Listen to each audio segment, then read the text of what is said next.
Good evening. Ira Epstein with your financial market wrap-up, and this wrap-up is for Tuesday, the 18th of January 2022, just now getting on to 6:35 p.m. Central Time. Interesting. We have to deal with a lot of cross currents in the market. I did a piece today for Bloomberg on the what-if scenario. Just what if, come June or July, inflation is turned down, not up? Will you still get the 3 or 4 rate cuts people are hoping for? Will you still get the runoff in the balance sheet that the Fed is talking about? I'm not saying it will or won't happen. I'm saying as much as the Fed turned on a dime, and I'm talking Fed Chair Powell, with inflation, and we all see the inflation out there. What happens if Omicron peaks worldwide, people go back to work, the supply chains fill? Are you chasing money with money? I doubt it. So do you get the drop at that point? Another scenario you have to deal with is this Russia-Ukraine situation. Now, the U.S. is meeting with Russia this Friday again. However, these talks have gone absolutely nowhere. Suddenly today, wheat came alive. Now I'm looking at products that Russia exports. Wheat, major world exporter in it. Wheat was up nearly 30 cents today. That's out of left field. It just exploded. And you keep going up on the energies. Now I realize that the United Arab Emirates, Abu Dhabi, got hit over the weekend. And 3 of their, I believe, tankers, their tanks that store the oil got hit in the airport.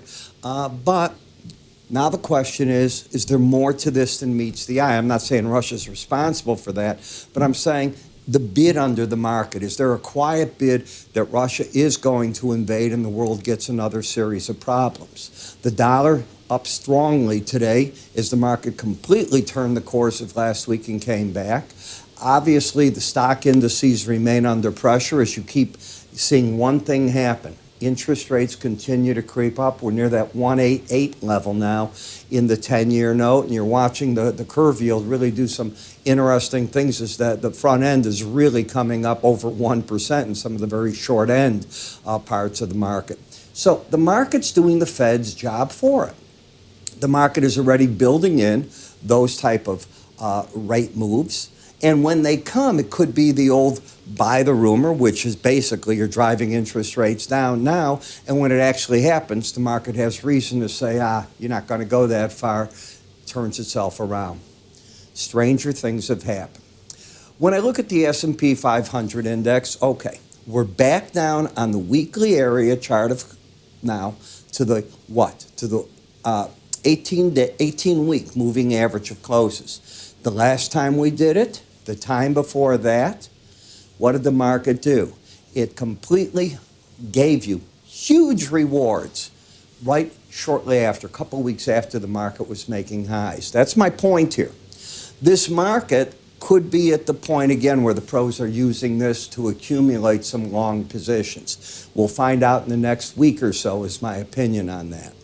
When you take a look at the chart action, you certainly peaked out here. And when you take a look at the action now, you've got lower highs, lower lows. Pay attention to today's action. This was an outside day to the downside. If you take out the high of an outside day down within 2 trading sessions, which would be Wednesday or Thursday, often prices go immediately back to the 18-day average of closes. That number's up here at 47.0775. We'll round it. The first support at the market is 45.64, the 100-day moving average of closes, and that ties right in with the lower Bollinger Band. So the way I teach charting, I'm probably wrong, is, you're oversold. You're down to the lower Bollinger Band, the 100-day average. I teach that's where the pros are coming out of their shorts. You'll say, look what you're going to leave on that table, and I know it. But that's what I teach. When I get to the NASDAQ, the trend also down. So now you're getting them in unison, coming down. The big support in this market, the lower Bollinger Band and the 200-day averages right here. I wouldn't be surprised to get down there. You see a lot of short covering as well. In the Dow, you're there. You're at the 100-day and the lower Bollinger Band, again in a downtrend, again oversold in the market, and you're at the lower Bollinger Band in the Russell. So, is there reason to see some short covering from a chart technician's point of view? Yes. Is that a reason to buy? No, there's a huge difference between short covering and going long. That's all that I can say. In the VIX, you've again challenged the upper Bollinger Band. Now, we know that writing of calls up there has put traders under pressure over and over when they do that. It happened back here and here. But the end result has been the market returns each time to that 18-day average of closes. Why would this be different this time?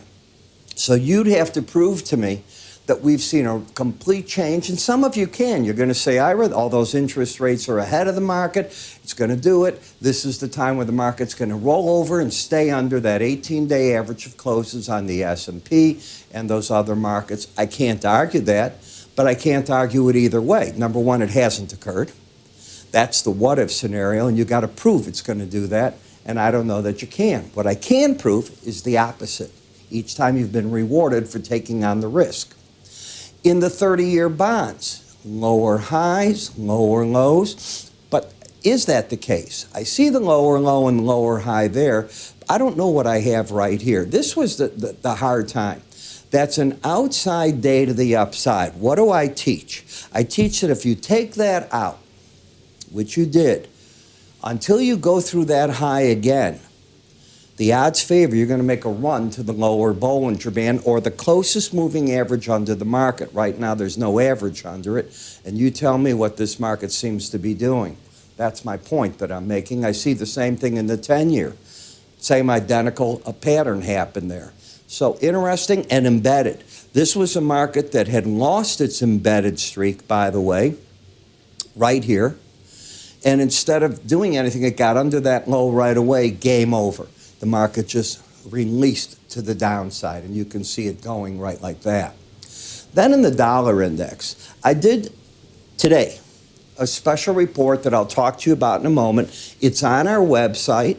It's in the market research area. It's a video report where I cover for you the dollar on a monthly, weekly, daily, and seasonal basis. Then I talk about bull years and bear years with the help of the Moore Research Institute, their seasonal studies. So you're going to want to pay attention to it. And as you can see, the dollar's right at a key number.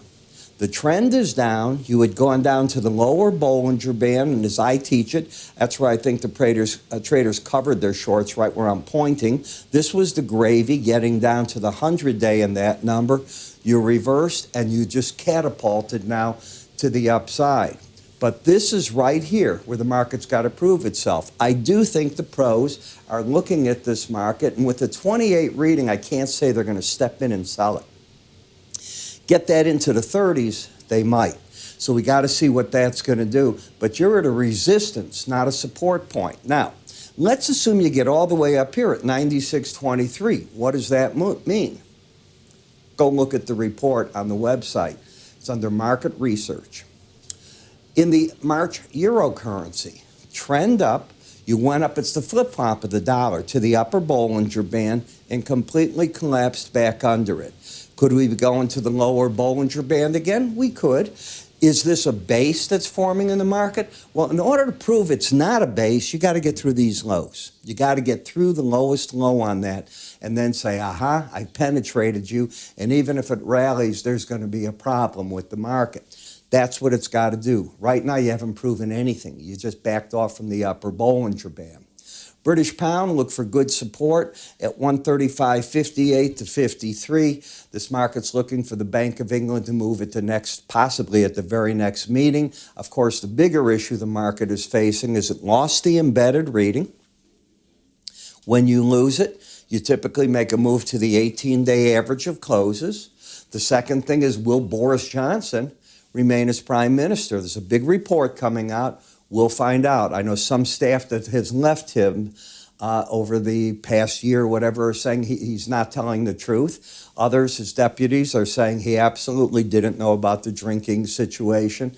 You know, you're watching bankers. I think it was Citibank lost one of its key people. They're getting pretty rough with you. Can't preach one thing and do another. Remember I told you the world's going to turn on people that don't get vaccinated or people that break the rules that claim in power that you're supposed to do something and you don't do it because you're telling your subordinates to do it. Big problems. The world has changed, and there's not a lot of tolerance for that anymore. In Bitcoin, you're still under pressure, but you're oversold. The trend is clearly down. The question is, can the market say, okay, that was it? Many analysts are coming out and saying, this is the washout that you have to buy. I don't know. As a chartist, I don't see it right here. But my job isn't picking bottoms. It's staying with trends. The differential between the Brent and WTI. You'll know that Abu Dhabi was hit over the weekend by out of Yemen by the Houthis, and a number of drones hit one of their storage facilities for oil and the airport, as I understand it. So the market's now worried about what's going on there in terms of the war escalation between the Emirates and what's going on in Yemen. And that hasn't been for a few years, but it's back up in full swing as the Houthis are being driven back from some key areas, so they're attacking now and reaching out to hurt whatever they can. As you can see how the market's moving through here, it's just staying well embedded. Can you imagine if you lost Russian oil in the midst of all this? I'm not saying that would happen, nor am I saying Russia can afford to do that financially. But it has built its reserves. It's ready to do something. It's ready to teach people a lesson. And you have to understand the nature of them. The people will rally behind Putin.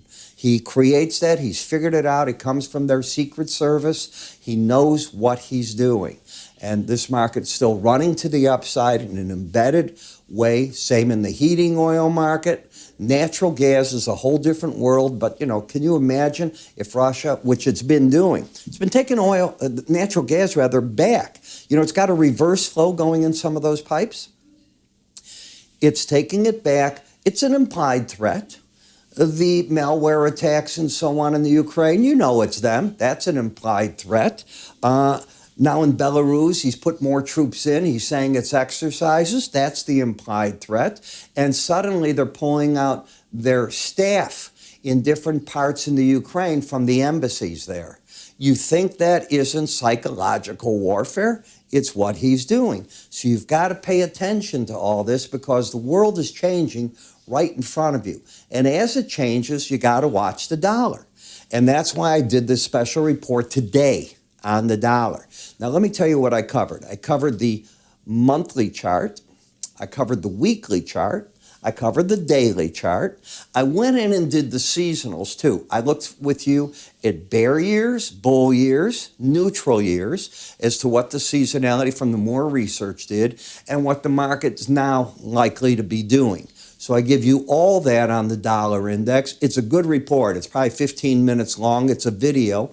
All you do is go to our website, and in the website under Market Research, you'll see it at the top. You'll see the label there. Click on it when you get to that. Enjoy the report. I'm Ira Epstein. You have a great day. I'll talk to you tomorrow.